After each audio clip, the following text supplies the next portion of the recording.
What are you... Don't worry. I'll give it back to you after this. I'm sure it's bugged, and we wouldn't want anyone listening in now, would we?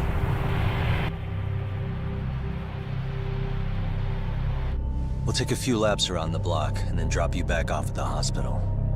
Sorry, but we just need a bit of your time. Very well. Who are you people? We're just local detectives, but Kitakata-sensei is an acquaintance of ours.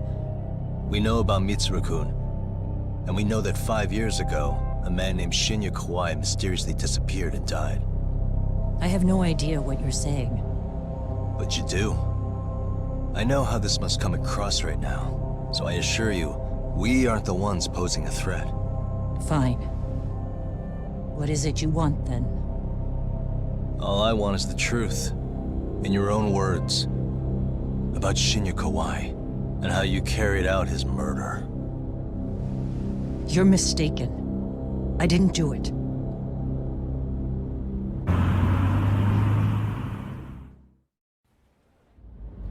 Because in my opinion, you need to turn yourself in, Kusumaru-san.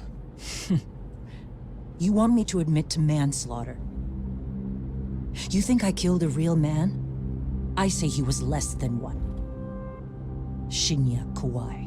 He was little more than a subhuman brute. And you saw it. You saw what that brute did to my son. I hated Kitakata-sensei. He was an incompetent teacher.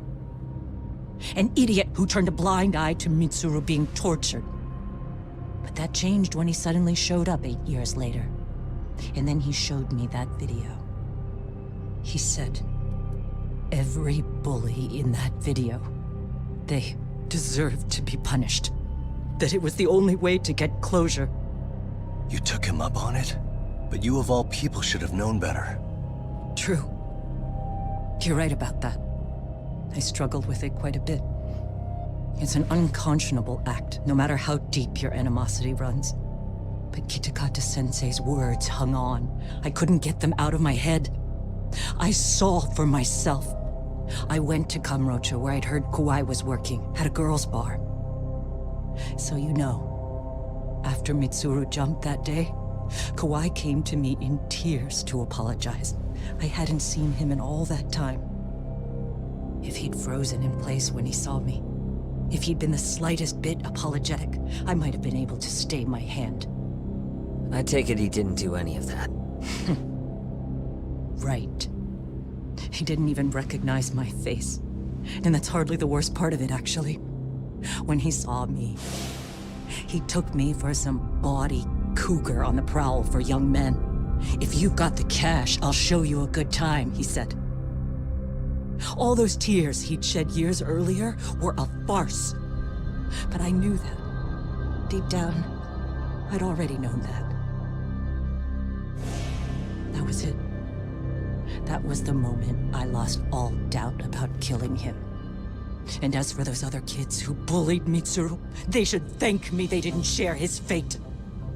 But that's why I don't feel like I have any sins to atone for. Every night I pray he will wake up. What more can you ask me to endure? Kawana said something similar. But you think you can repeat all that? This time say it to her. Isn't that Sawa-san?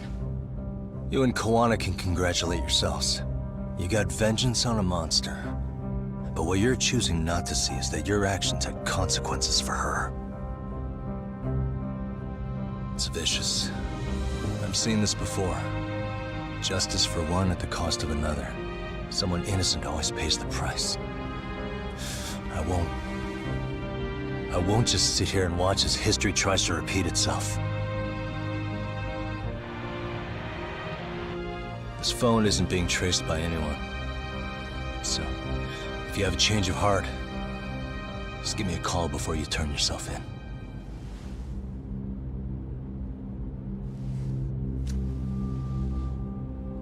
That's all I had to say. We're back.